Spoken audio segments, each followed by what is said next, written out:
প্রথম দেখায় মনে হতে পারে বিশাল দেহের বুনো মহিষ, পেশিবহুল কালো শরীর, সাদা পা আর মাথায় বিশাল শিং। এটি হলো গয়াল। একসময় আমাদের দেশের পার্বত্য অঞ্চল জুড়ে এই প্রাণীদের বিচরণ ছিল, কিন্তু বর্তমানে সেই দৃশ্য আর দেখা যায় না। গয়ালের বৈজ্ঞানিক নাম বস ফ্রন্টালিস। বাংলায় এদেরকে পাহাড়ি গরু বা মিথুন নামেও ডাকা হয়। এই প্রাণীরা মূলত ভারতীয় বাইসনের বংশধর। সাধারণ গরু বা মহিষের সাথে এদের মিল থাকলেও বেশ কিছু পার্থক্যও বিদ্যমান।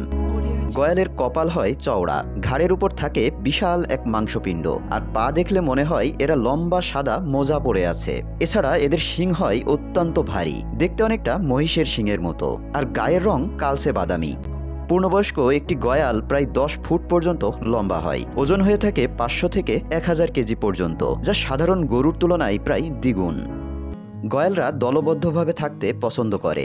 দলের নেতৃত্বে থাকে একটি শক্তিশালী ষাঁড়। বাংলাদেশ, ভারত ছাড়াও দক্ষিণ পূর্ব এশিয়ার প্রায় সকল দেশেরই পাহাড়ি বনে এদেরকে পাওয়া যায়। এরা যেহেতু পাহাড়ি পরিবেশে অভিযোজিত, তাই এদের পেশি এবং পা অত্যন্ত শক্তিশালী। পায়ের পেশি অত্যন্ত মজবুত হওয়ার কারণে এরা অনায়াসে পাহাড়ের ঢাল বেয়ে লতাপাতা এবং ঘাস খেয়ে বেড়াতে পারে। আবার এরা গাছের ডালপালা সহ শক্ত ঘাস খেতে পছন্দ করে। শক্ত খাবার গ্রহণের ফলে এদের দাঁত দ্রুত ক্ষয় হয়। মজার ব্যাপার হলো, এরা এই দাঁত ক্ষয়ের চিকিৎসা নিজেরাই করে। দাঁতের ক্ষয় এবং পাকস্থলীর কৃমি সংক্রমণ কমানোর জন্য এরা প্রাকৃতিকভাবে লবণাক্ত মাটি এবং লবণ খুঁজে বেড়ায়।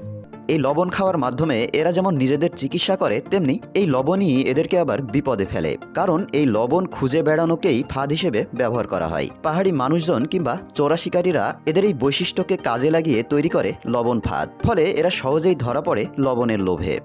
একসময় আমাদের দেশের পার্বত্য এলাকায় প্রচুর পরিমাণে গয়ালের দেখা মিলত, কিন্তু বর্তমানে সে দৃশ্য একেবারেই বিরল। চোরা শিকার এবং বাসস্থান ধ্বংসের কারণে এরা প্রায় বিলুপ্তির পথে। আবার এখনও হাতে গোনা যে 2-1টি দেখা মেলে, সেগুলোও রয়েছে হুমকির মধ্যে। পাহাড় থেকে ধরা এইসব গয়াল থেকেই অনেকেই বাণিজ্যিকভাবে খামারও গড়ে তুলেছে, যার ফলে বর্তমানে গয়ালের মাংসের বিশেষ চাহিদা রয়েছে এবং আমাদের দেশেই এক একটি গয়াল 2 থেকে 6 লক্ষ টাকা পর্যন্ত বিক্রি হচ্ছে। গয়ালের মাংসের সবচেয়ে ভালো বৈশিষ্ট্য হচ্ছে এই মাংসে একেবারেই চর্বি থাকে না, ফলে যারা হার্টের সমস্যা কিংবা উচ্চ রক্তচাপে ভুগছে তাদের জন্য গয়ালের মাংস একেবারে উৎকৃষ্ট খাবার। কিন্তু প্রকৃতিতে এখনও যে 2-1টি গয়াল জীবিত রয়েছে, তাদেরকে সংরক্ষণ করার দায়িত্ব আমাদেরই। শুধুমাত্র সরকারি কর্তৃপক্ষের মাধ্যমে এসব বন্যপ্রাণী সংরক্ষণ করা সম্ভব নয়। এর জন্য দরকার সাধারণ মানুষের সচেতনতা এবং সদিচ্ছা।